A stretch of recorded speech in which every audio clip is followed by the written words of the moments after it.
Ladies and gentlemen, hello and welcome to Monster Hunter Meets Pokémon, the show where we speculate in depth how the monsters in the Monster Hunter series would fit in the Pokémon game's universe and rules. From the typing to the moves, the abilities and even the regions that fit them best as shown in their respective hunts and habitats. So without further ado, let's begin this very nerdy talk. Today's creature to cross over to the Pokémon world is one for the history books. A colossal task. ZORAH MAGDAROS.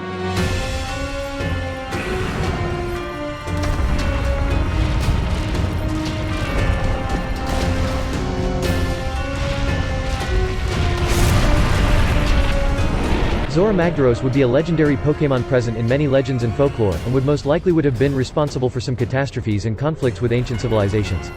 ZORAH would show presence and behavior similar to that of Groudon in its primal form, although its fighting capabilities and power are much more limited, as ZORAH exhibits a much more peaceful nature.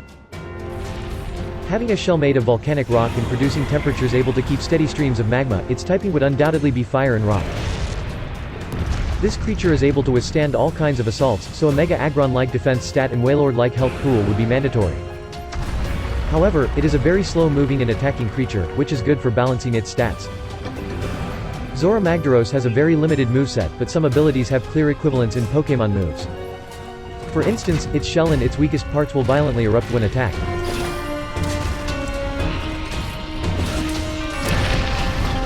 That fits exactly with the description of Shell Trap, Turtonator's signature move. Of course, in ZORAH's particular case this is a passive ability, but we're still getting pretty faithful to both sources. Its other attacks would be Heavy Slam,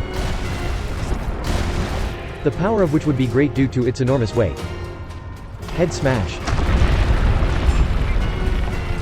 a rock-type move with recoil damage, and Lava Plume.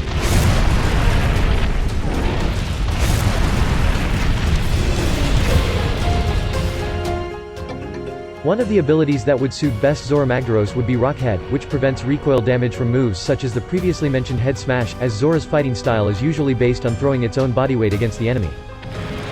Other possible abilities would be Magma Armor, which prevents the creature from being frozen, or Filter, which reduces damage from super effective moves by 1/4.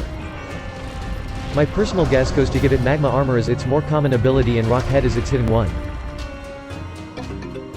The events depicted in Monster Hunter World show a ZORAH MAGDAROS with an extremely abnormal behavior, and it is clear that either this species or this individual hasn't been previously seen migrating, which at that moment raised many questions among the scholars.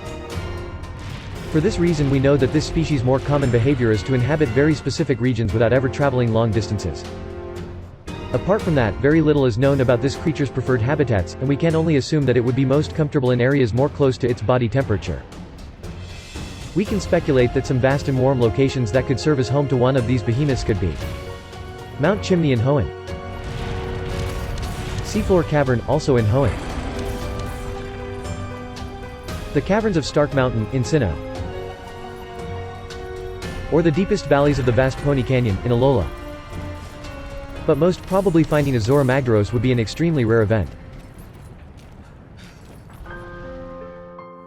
And with that, we have ZORAH MAGDAROS covered. What are your thoughts on this breakdown? Do you agree with these speculations? What monsters do you want to see discussed in the next episodes? Be free to speculate and throw your own hypothesis in the comments. Until next time. Have a nice hunting.